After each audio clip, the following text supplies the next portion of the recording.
Seratusan nelayan buruh bot tek-tek hanya bisa menunggu pasrah. Tidak bisa melaut karena perairan Aceh sedang dilanda angin kencang dan gelombang tinggi. Jika biasanya mereka bisa melaut setiap hari, namun kini mereka harus menunggu cuaca kembali normal hingga beberapa hari ke depan. Akibatnya mereka harus bekerja serabutan untuk menafkahi keluarga. Bahkan ada yang memperbaiki dan membersihkan bot sebelum kembali berlayar. Tak sedikit kapal nelayan bot tek-tek yang berlabuh di dermaga Pelabuhan Ulele, Banda Aceh. Sekarang cuacanya agak susah karena nggak saya prediksi. Kadang-kadang kencang, kadang kayak gini lah. Kadang hari ini kan teduh kali, kemarin kencang kali yang oh sulit kali. Semua serba murah. Minyak sekarang udah cari susah.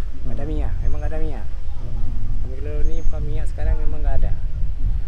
Menurut data dari BMKG Stasiun Meteorologi Belang Bintang Aceh Besar, gelombang tinggi dan angin kencang di perairan utara Sabang diprediksi mencapai 4 meter.